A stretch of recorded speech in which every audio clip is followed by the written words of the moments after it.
Hi, everyone. Thank you so much for joining me for our second webinar in our series on building classroom community through literature.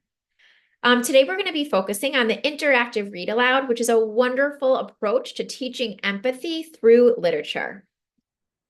As a quick reminder, this webinar series is brought to you through the Greeley Center for Catholic Education at Loyola University in Chicago.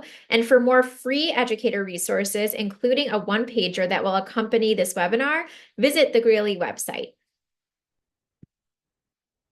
Before we dive into the new content, I want to take a moment to refresh our memories on what we worked on last webinar on diversifying classroom libraries.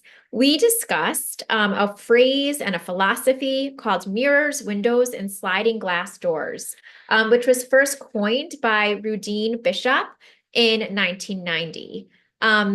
Mirrors, windows, and sliding glass doors is a way to describe a diverse collection of literature that we want to expose our students to. A mirror are texts that reflect one or more aspects of your identity. A window are texts that offer insight into someone else's experience or world. And a sliding glass door is when readers can walk into a story and become part of that world.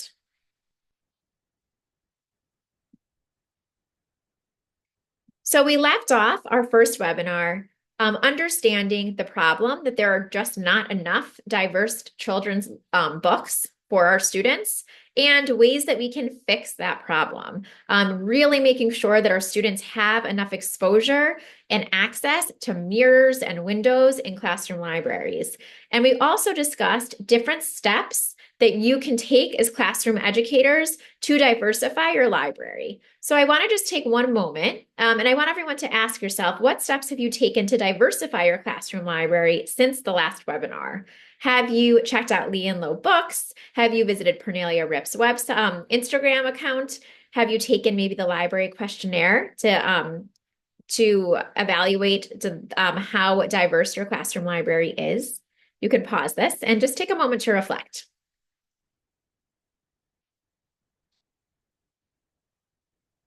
Okay, so hopefully you've had some chance in your very busy schedules to start diversifying your own classroom library, even if that means taking stock of the books you currently have.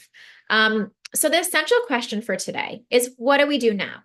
Once we diversify our classroom libraries, how can we encourage students to interact with text in a way that cultivates empathy for people different from themselves? So moving forward, we know that mirrors are super important for our students to have in our classroom libraries, for them to affirm their identity and for them to see themselves in literature. We are now going to focus primarily on those windows and sliding glass doors. When we expose students to text that really expose them to people and cultures different from themselves, how can we encourage them to build empathy for people who are different from themselves using this literature? The hopes, obviously, is that we help to cultivate a more responsive classroom and a better classroom environment, and obviously a better, more understanding, empathic world. So there are two ways we're going to focus on encouraging students to interact with text in a way that cultivates empathy for people different from themselves. One way is the interactive read aloud, and the other are thought prompts.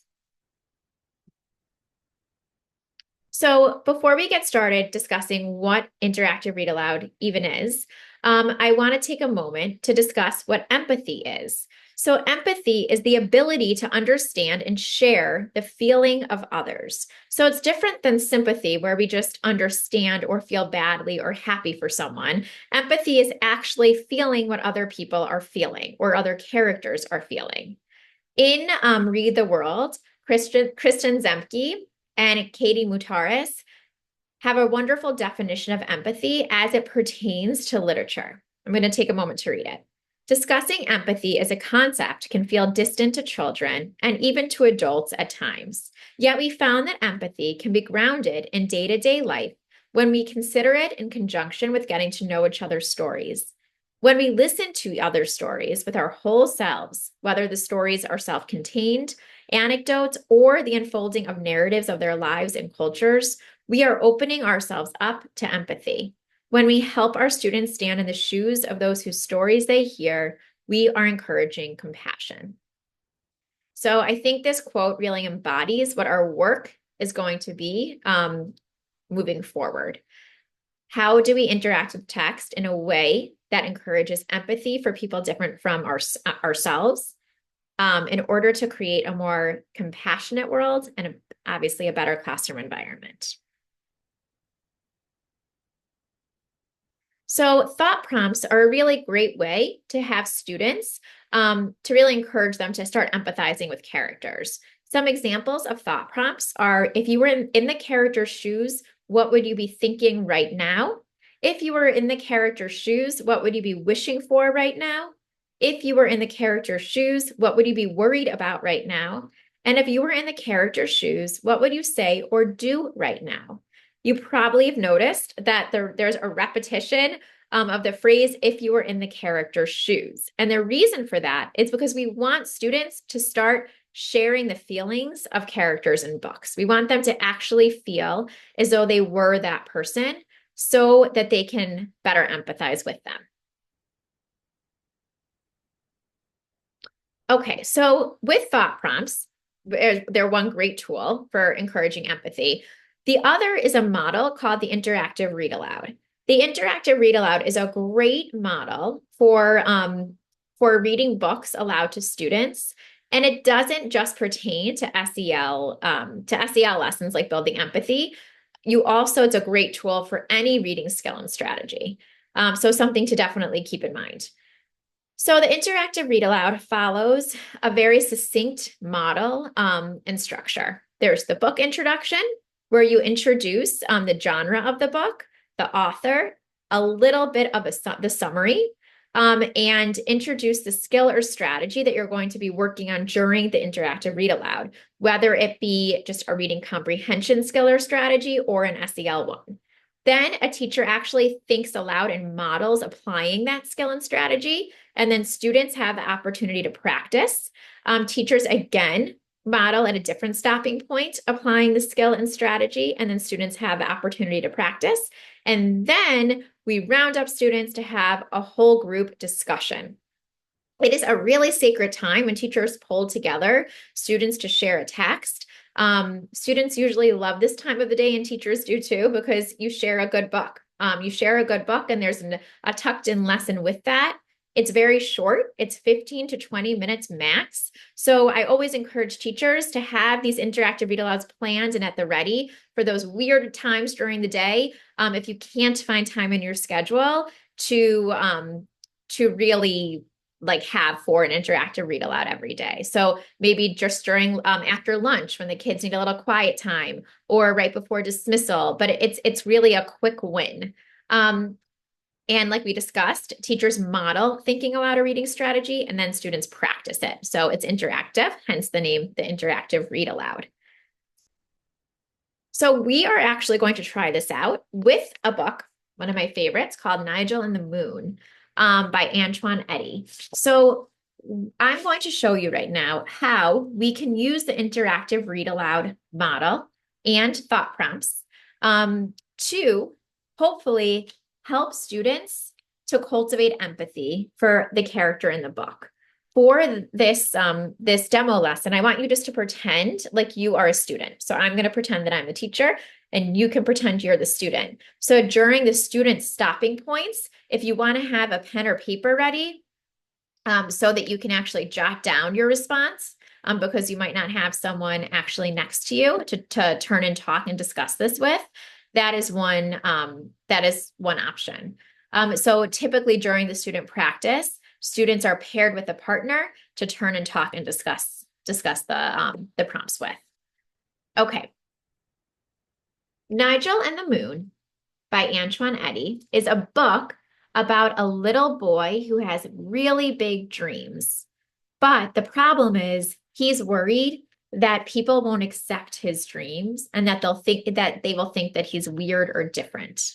This book is realistic fiction, and that means that it didn't actually happen, but it could really happen. It has believable characters and setting and plot.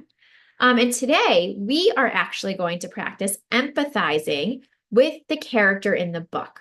Readers Practice empathizing with characters in the book to get to know them better and to feel what they're feeling and to share their feelings.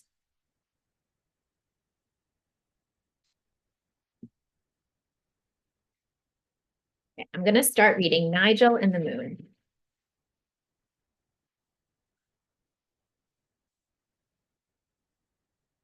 Hi, my name's Nigel, and I'm an astronaut, a dancer, a superhero too. The first day of career week has arrived, and Nigel's school takes a trip to the library. Book after book, page after page, his classmates choose their favorite jobs. Nigel flips and he flips and he flips again, but a dancer like him cannot be found. I'm going to pause here, readers, because I'm noticing an interesting part of the story. And I want you to watch me as I empathize with the characters in the book by asking, if I were in the character's shoes, how would I be feeling right now? Think I would be feeling insecure, meaning not sure of myself. Because he's looking at this book, looking for validation of the job he really wants to be, a dancer, and he can't find one. And I think if I were in the character's shoes, that would make me feel insecure. That would make me feel maybe lost, like I didn't belong if I couldn't find the job I wanted to be in the book that I was reading. Okay, so readers, do you see how I just practiced empathizing by asking, if I were in the character's shoes, how would I be feeling right now? You're going to have a chance to do this in just a moment too.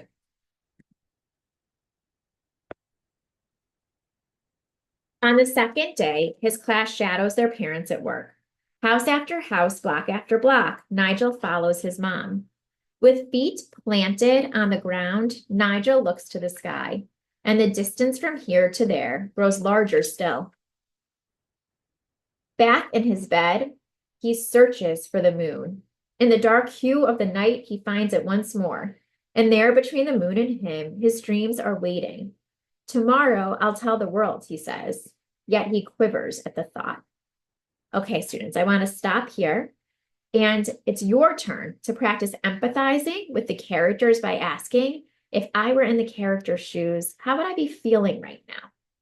You can feel free to pause the webinar in order to jot your response or whisper your response.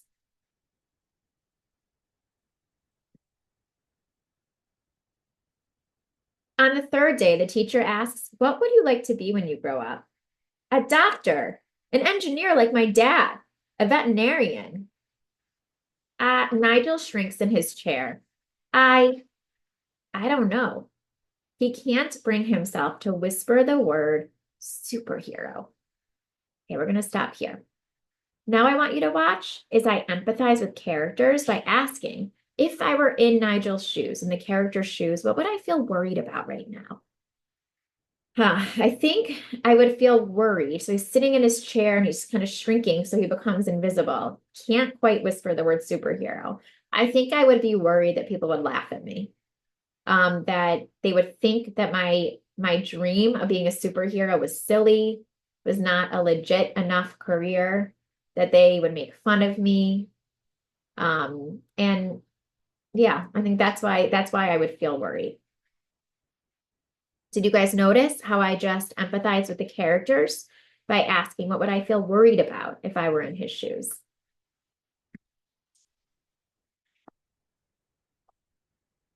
But later that night, he tells his moon his hopes. And out the window they glide, far, far away, where no one can pull them down. One day I'll land on the moon, dance ballet, and wear my cape with honor. But Nigel also worries, and he shares that with the moon. What if I wish to be too many things, he wonders. When the sun rises, he packs his dreams away again. On the fourth day, his teacher asks, what are your parents' careers? My mom's a surgeon. My dad's a weatherman. My mother's the president of a big candy company. Now all eyes are on Nigel. My parents, he pauses, then asks to be excused. That night, he tells the moon his truth. I'm scared. My parents don't have fancy jobs. Will my class laugh if I tell them? So now I want you to practice empathizing with the character by asking, if I were in Nigel's shoes, what would I feel worried about? Again, you can pause this and jot your response down.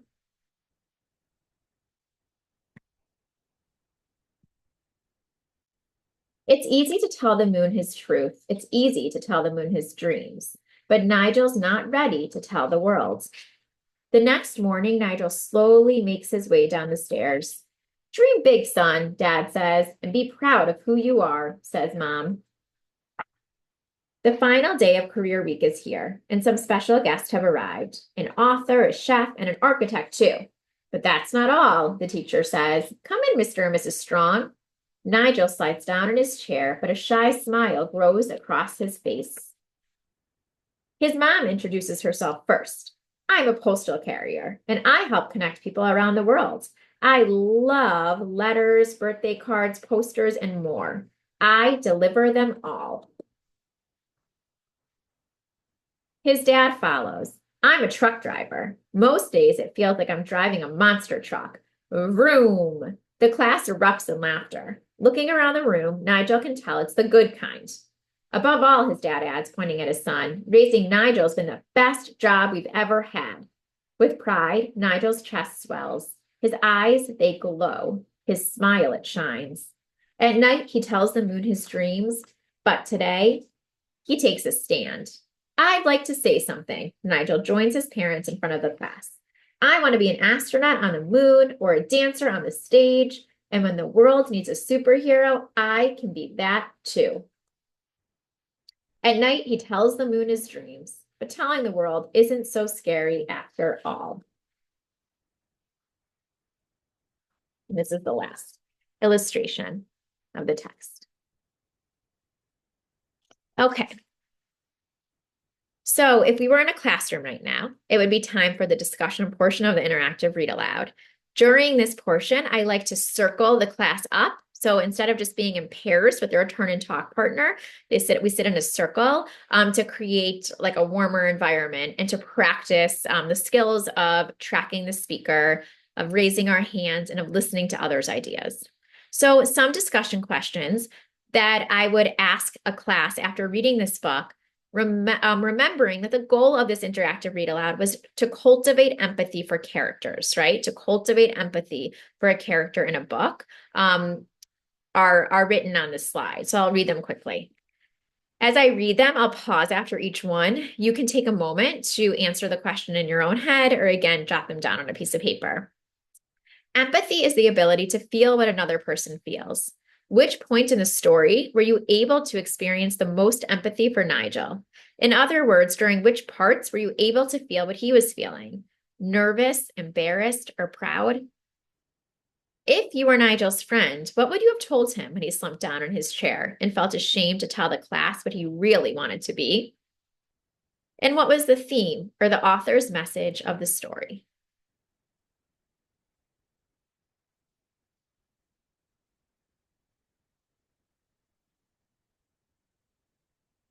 Okay, so thank you for participating in that demo lesson for the interactive read aloud. Hopefully it helped you to become familiar with the structure of the interactive read aloud, and also to kind of see for yourself how we can start encouraging our students to empathize with characters in books. Again, the hope is that when we couple windows, the books that serve as windows into our classroom library, and then teach students skills to empathize with those characters, that it helps to create a stronger, more understanding, empathic classroom community. For the next sessions that are following, we hope that you come to continue to learn with us. For the upcoming webinars, we're actually going to be broken apart into grade bands, and we're going to be focusing on a distinct picture book for each grade band. And I will help walk you through how you can plan an interactive read aloud in order to cultivate empathy for that particular book. So I hope you join us. As always, feel free to reach out to me for any questions, any support. I'm always happy to help. And remember to please check out the Greeley website for great educational resources, including a one-pager to accompany this webinar. Thank you so much and hope to see you soon.